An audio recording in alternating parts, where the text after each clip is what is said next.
बिस्मिल्लाहिर्रहमानिर्रहीम। अस्सलाम वालेकुम वरहमतुल्लाहि वबरकातुहू। इस्लाम और हम ऑफिशियल चैनल में आप सबको खुश आमदीद कहता हूँ। इस वीडियो को अपने दोस्तों के साथ ज़रूर शेयर कीजिएगा। अगर आप चैनल पर नए हैं तो चैनल को सब्सक्राइब कर दें। अगर हमारी वीडियो या तहरीर आपको पसंद आए तो बराए मेहरबानी हमारी वीडियो को लाइक करना ना भूलिएगा। क्या आपके चेहरे पर दाग हैं? क्या आपके चेहरे पर दाने निकलते हैं जो ख़त्म होने का नाम ही नहीं लेते? आज मैं आपके लिए एक ऐसा वजीफ़ा लेकर आया हूँ जिसके करने से इंशाअल्लाह ताला आपके चंद ही दिनों में दाने ख़त्म हो जाएंगे और जो दाग धब्बे कील छाइयाँ हैं वो इंशाअल्लाह ख़त्म हो जाएगी। रूहानी इलाज है, पर इसके लिए आपको सबसे पहले करना होगा कि नमाज की पाबंदी लाजमी करनी होगी। इंशाअल्लाह ताला चंद ही दिनों में आपके चेहरे से दाग धब्बे और कील छाइयों का ख़ात्मा हो जाएगा। चलते हैं वीडियो की तरफ।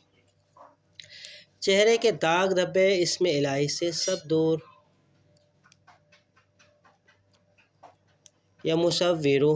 हर फर्द नमाज के बाद या मुसव्विरू पढ़ते हुए दोनों हाथ चेहरे पर मलते रहें। चंद ही दिनों में चेहरे के दाग धब्बे कील छाइयाँ ख़त्म होना शुरू हो जाएगी। आपका चेहरा साफ, शफाफ और खूबसूरत नवाज नीयत भी आएगा। उम्मीद करता हूँ ये वीडियो आपको पसंद आई होगी। इस वीडियो को अपने दोस्तों के साथ लाजमी शेयर कीजिएगा। अगर आप चैनल पर नए हैं तो चैनल को ज़रूर सब्सक्राइब करना ना भूलें। कमेंट सेक्शन में कीमती राय से आगाज़ ज़रूर कीजिएगा। चलता हूँ दोस्तों, एक नई वीडियो में फिर आपके सामने हाजिर होंगे। जब तक के लिए अस्सलाम वालेकुम रहमतुल्लाहि व बरकातुहू।